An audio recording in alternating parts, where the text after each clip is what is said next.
L'Alfred Bosch ha anunciat al Congrés que en poques setmanes tindrem la proposta de consulta provinent del Parlament al Congrés dels Diputats.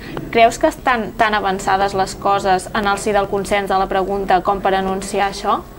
El que està clar és que treballem perquè tan aviat com sigui possible puguem dir la pregunta i la data i avançar cap a la convocatòria d'aquesta consulta. El marc que ens vam establir en el debat de política general és que abans d'acabar l'any, és a dir, al llarg del desembre, ja tinguéssim la data, la pregunta i tot el procediment establert, quin marc legal utilitzaríem. Jo crec que les negociacions i les converses van avançant i el que farem i treballarem és per generar aquest consens tan aviat com sigui possible. L'Alfred Bosch ha dit unes setmanes i estem a finals o a mitjans d'octubre, finals d'octubre, per tant ens movem en aquests paràmetres, a finals de novembre o com a molt tard el desembre, per tenir-ho tot sobre la taula. A l'hora de negociar la pregunta de la consulta, quina és la posició inicial d'Esquerra? Des d'on partiu? Per nosaltres la pregunta ha de ser el més clara possible, allò que la gent pugui entendre-ho ràpidament només llegint-ho, és a dir, alguna cosa similar a vols que Catalunya sigui un estat independent o vols la independència per Catalunya. Aquest és el nostre punt de partida, que sigui molt clara i que tingui una resposta també clara, un sí i un no. Aquest és el nostre punt de partida. Evidentment treballem en pro del consens, per posar-nos d'acord amb el màxim de forces polítiques i que tothom, diguem, s'hi senti còmode en la consulta, però no començarem a rebaixar o no ens embolicarem en múltiples opcions de resposta. Volem que sigui clara, que tothom ho entengui, que no ens perdem en frases retòriques que després la gent no sàpiga el que està votant. Necessitem una pregunta molt, molt, molt clara, amb una resposta molt, molt, molt clara, que serà el que ens donarà la legitimitat per després anar fora i dir, mireu, els catalans hem votat això. I ha de ser estat independent o independència? O sigui, vosaltres treballeu amb la possibilitat que sigui un estat propi? Volem que quedi clar que vol dir que Catalunya sigui un estat independent, és a dir, la independència per Catalunya. Hi ha gent que estat propi ja diu que un estat propi no té per què ser un nou país independent, no, sinó que un estat propi podria ser en una federació o dins l'estat espanyol. Nosaltres tenim molt clar, quan diem independència volem dir independència de totes. Si al final s'acaba generant el consens perquè sigui hi hagi estat propi, diguem la pregunta, suposo que no ens hi oposaríem, però ja d'entrada ens sentim més còmodes en que la posició sigui la independència de Catalunya o una Catalunya independent o un estat independent, perquè queda més clar.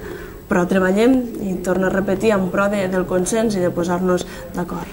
Heu dit que de portar-lo al Congrés. Per què creieu que és important portar-ho al Parlament espanyol i no fer-ho, per exemple, primer a través d'una llei de consultes catalana? Bé, s'està fent paral·lelament. Estem tramitant aquí al Parlament la llei de consultes catalana també, que ens ha de dotar d'un nou marc legal en el cas de que no sigui possible utilitzar-nos d'altres. Però sí que entenem que una de les vies és demanar al Congrés espanyol que ens autoritzi a fer aquesta consulta, perquè ja tenim una llei ara mateix sobre la taula que ens permet utilitzar aquesta via i convocar la consulta si l'estat espanyol ens hi autoritza.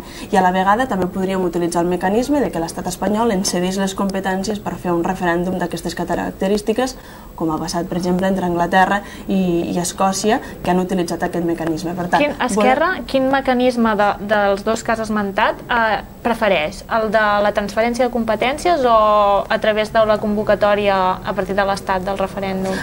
Els posarem tots sobre la taula. De moment el que farem és complir amb el mandat de la resolució que vam aprovar aquí al debat de política general. Anirem a demanar que volem fer aquest referèndum, ho anirem a portar allà perquè volem sentir explícitament la resposta del Congrés espanyol, la resposta de l'estat espanyol, en aquest cas del govern, del senyor president Mariano Rajoy, que ens digui clarament si ens hi autoritza, si no ens autoritza, els motius de per què, que respongui, que el món també vegi quina és la resposta de l'estat espanyol.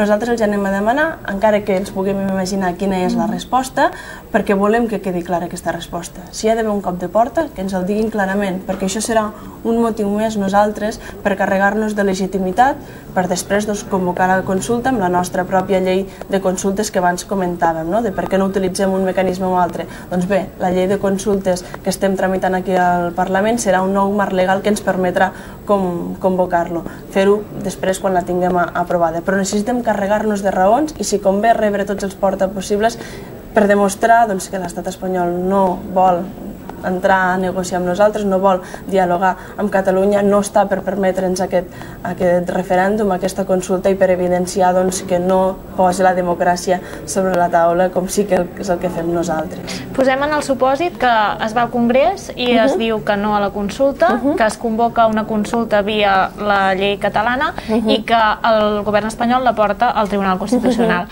Esquerra és partidària llavors d'una insubmissió, que es convoqui una consulta alegal, podríem dir-ne? Bé, veurem, però probablement hi haurà d'haver decisions valentes i amb coratge. Haurem esgotat les vies, si més no, dels marcs legals establerts, haurem intentat demanar-ho a Madrid, ens hauran dit que no, haurem aprovat una llei totalment legal aquí al Parlament de Catalunya, ens l'hauran portat al Tribunal Constitucional i aquest serà el moment de decisió, serà un dels moments claus. Nosaltres estem per defensar que nosaltres, com a poble de Catalunya, hem de poder decidir i hem de poder fer una consulta, i crec que hauran de prendre's decisions valentes i coratjoses, com et deia abans, i per tant igual haurem de posar sobre la taula la convocatòria de fer la consulta i de fer el referèndum, encara que tinguem la llei suspesa, mirarem tots els mecanismes possibles per convocar-la i per fer-la, perquè no pot ser que un Tribunal Constitucional o que unes decisions a Madrid ens acabin lligant de mans i peus. Entenem que haurà d'haver decisions i que probablement haurem de buscar la força, juntament amb la resta de forces polítiques que estan a favor de fer la consulta, i haurem de buscar el consens amb la societat, amb l'assemblea, amb les múltiples entitats que estan defensant que volem votar, i fer una reacció i una resposta conjunta i molt forta en aquest moment. En el fons el que es busquen són les urnes, no? Perquè el poble es pronunciï. Al maig hi ha unes eleccions europees. Podria servir d'assaig, com va dir el portaveu del govern, perquè en aquest cas seria necessària una candidatura conjunta, entenc, d'Esquerra i Convergència i de la resta de partits que estiguessin a favor del dret a decidir. Nosaltres no som partidaris de barrejar les coses. Les eleccions al Parlament Europeu són molt clares, són per extreure els nostres representants que aniran a la Unió Europea, que aniran al Parlament Europeu a representar Catalunya a la institució europea. Per tant, som partidaris de que cadascú pugui fer la seva campanya, no només es vote, diguem, en termes de clau catalana, sinó s'ha de votar també en termes de clau europea, i aquí cada partit té els seus posicionaments. Per tant, entenem que les eleccions europees les hem d'entendre com les eleccions europees, que cadascú ha de defensar els seus programes, anar amb les coalicions que està treballant, perquè els diferents partits ens presentem en coalicions amb altres forces polítiques de l'estat espanyol, i per tant entenem que les eleccions europees han de ser les eleccions europees.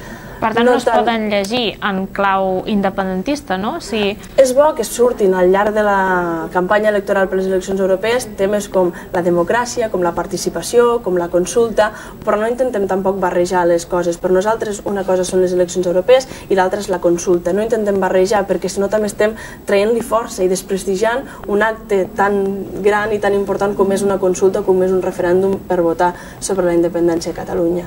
Per tant, no les entendríem amb clau d'independència sí, en clau d'independència no. Ara bé, som partidaris de que sobre la taula puguem posar els termes que et deia de participació, de democràcia, d'anar a buscar a les institucions europees la nostra voluntat per poder votar. Això sí, però també estem parlant d'economia, estem parlant de tractats europeus, estem parlant d'agricultura i l'marc de la Comunitat Europea. Per tant, parlem de molts altres temes que no són estrictament l'agenda i el full de ruta nacional per aconseguir la independència. Si ens posem en el supòsit que tenim la data i la pregunta, Esquerra entra al govern, o també serien partidaris, com s'ha dit en alguna ocasió, que es fes un govern de concentració nacional per tenir més força davant del Congrés?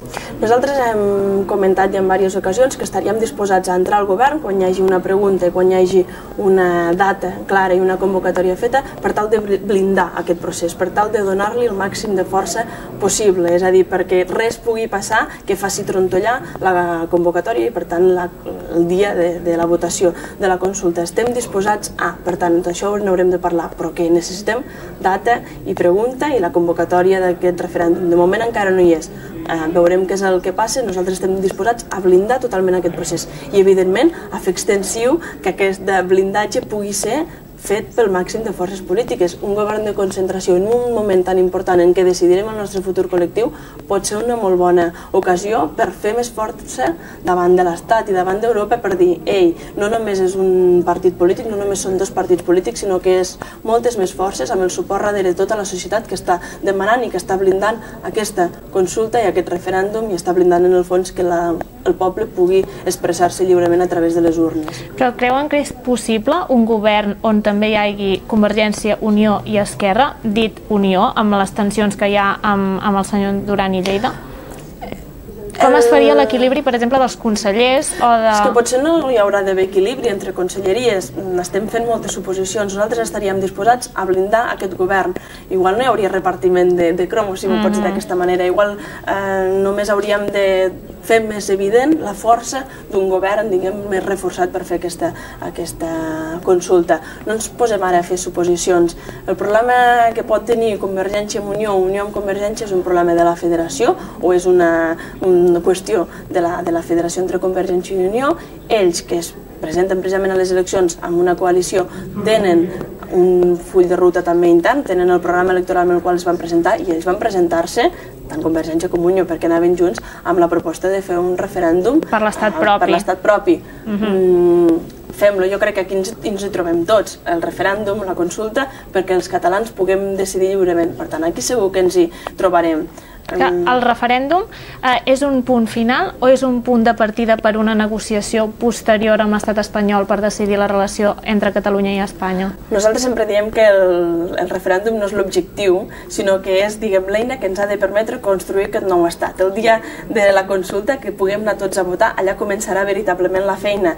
Allà tindrem el mandat legítim, és a dir, la legitimitat que ens donarà el poble de Catalunya per dir, tenim aquesta votació, el poble s'ha pronunciat majoritàriament a favor del sí, perquè estem convençuts que guanyarà el sí en el referèndum, i a partir d'aquí començarà tota la feina per anar a Europa i dir-los que tenim el mandat legítim i democràtic del poble, per dir-li a l'estat espanyol que el poble s'ha pronunciat i per començar a construir aquesta Catalunya que tots volem, el nou estat. Però una Catalunya federal, confederal, o estem parlant d'un supòsit de Catalunya independent? Catalunya, des d'Esquerra Republicana de Catalunya, que avui puc parlar-te en nom del meu partit d'Esquerra, ho tenim molt clar, una Catalunya independent que pugui tractar de tu a tu qualsevol altre país del món. Si després, en un futur, un cop siguem independents, Catalunya vol decidir-se, federar-se amb qui sigui, ja ho decidirem, però serem un país normal i corrent com qualsevol altre i podrem prendre decididament aquestes decisions. Nosaltres, per exemple, des del meu partit, a mi m'agradaria que ens poguéssim federar amb un país valencià i amb unes illes, per exemple, per formar els països catalans. No només que siguem la independència de Catalunya. Això és el que et podria jo dir en la meva opinió, però ja d'entrada el que volem és la independència de Catalunya, independència entesa en l'ampli sentit de la paraula, com qualsevol altre país del món és avui en dia.